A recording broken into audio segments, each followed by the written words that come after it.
every channel all to 0. You have your gain. Your gain determines your input volume. It's very important. Input.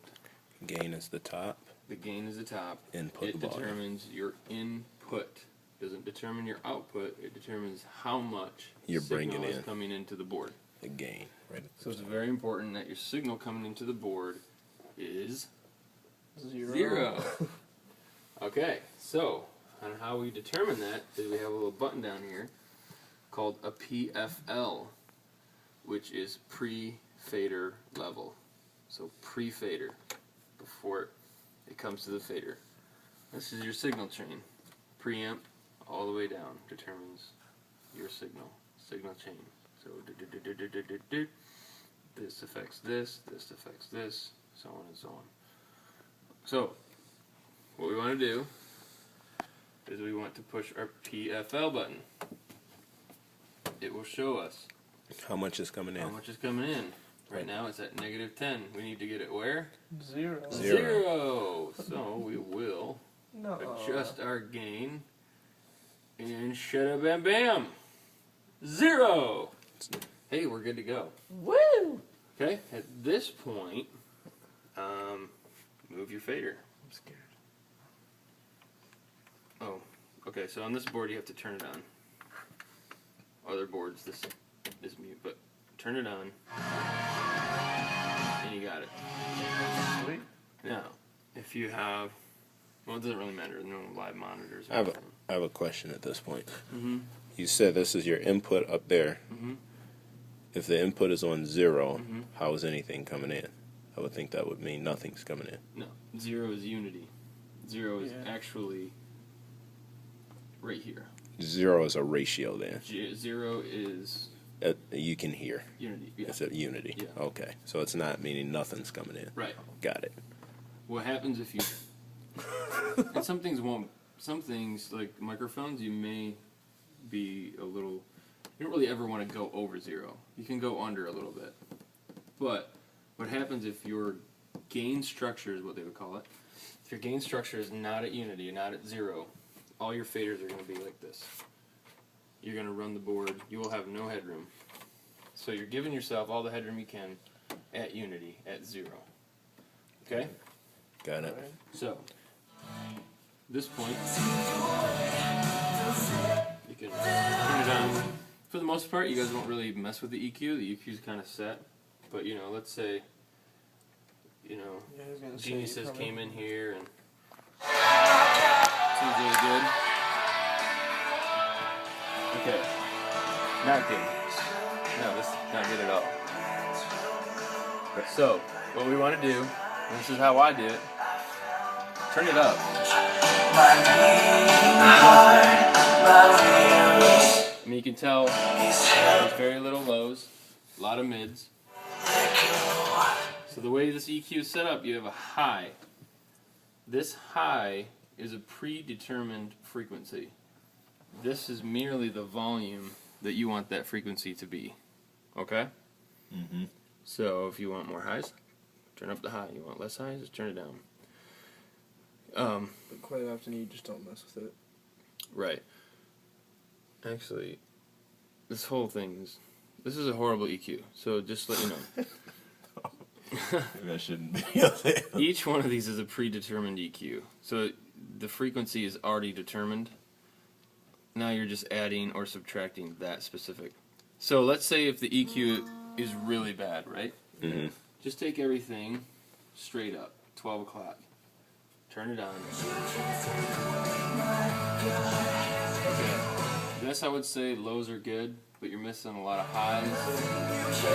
You turn it up when you EQ. You can always turn it back down. You need to hear your content in order to EQ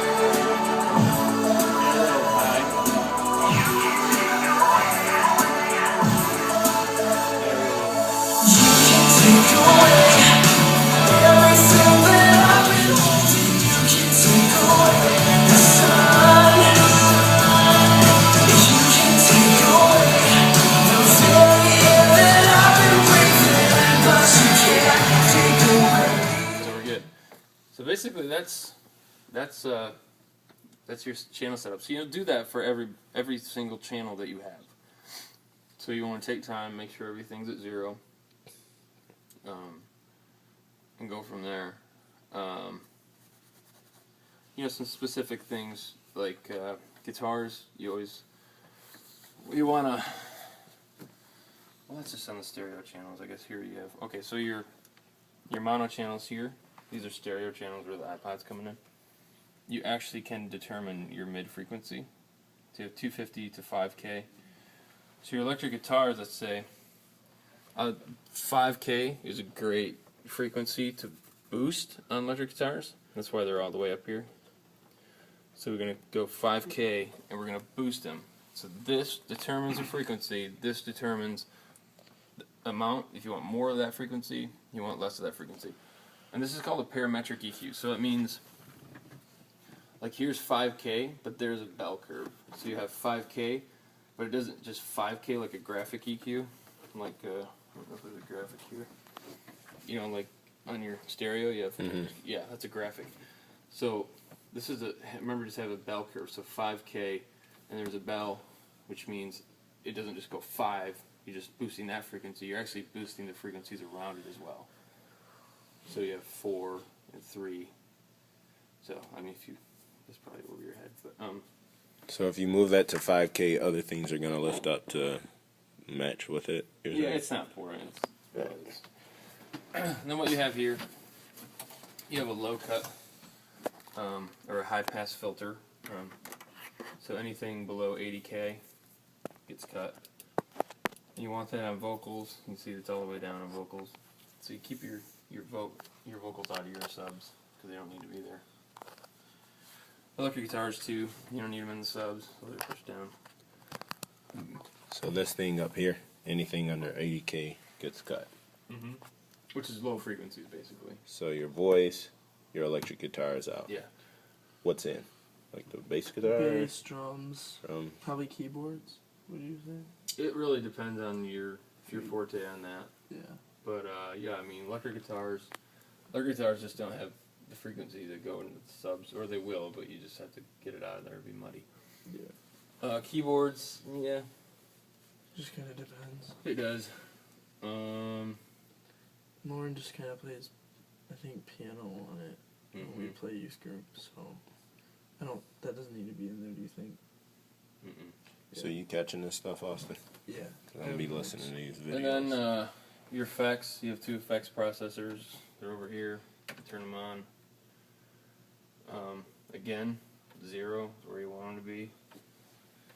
So you can turn content on. Reverb. Effects 2 actually has a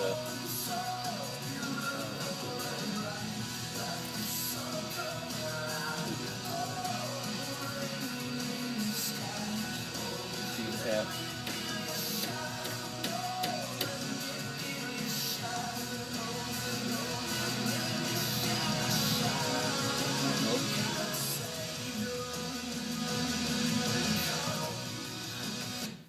So that's pretty cool. Yeah. So mainly you'd only use it for like reverb on vocals and stuff.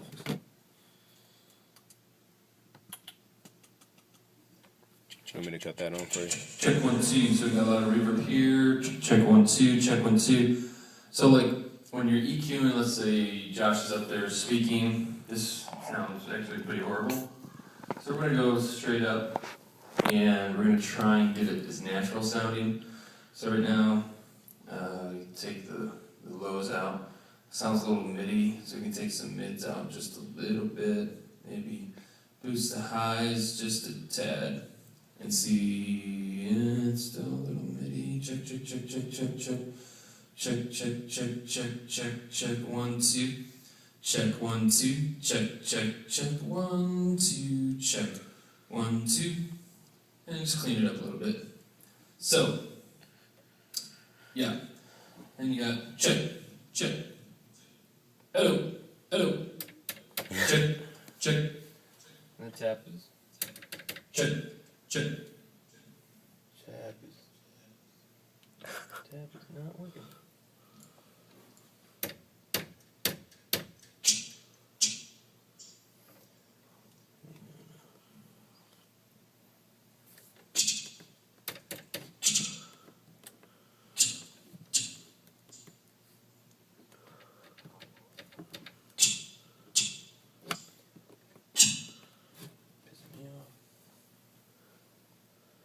That's gotta be on 16 for tap delay. Oh, there it is. There you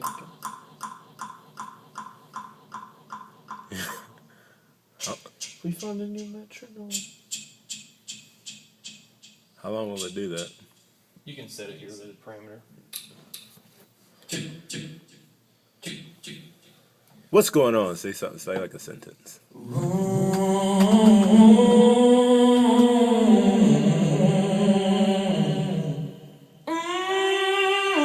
Is that reverb? Got a little reverb. What you doing? Tap delay. Turn on.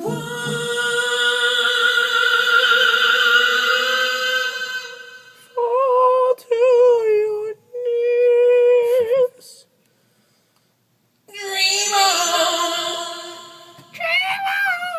So, anyways, it's all fun. Cool. That's pretty cool. That is a cool feature about this board. Tap delay. Keel. What else? I think that's about all you need to know. I mean, it's not. Yeah, it's just youth group. We don't do much. What about up there? Is there anything we need to know about up there and the plug-in ins? And I know how to do all that. Yeah. all right. Johnny showed me a lot of the stuff up there. A lot of it's already set up, anyways. Yeah, right. Yeah, you won't have to do a lot of setup. No. I think, yeah, this is the only thing we really. How did it go have to worry about. Sunday?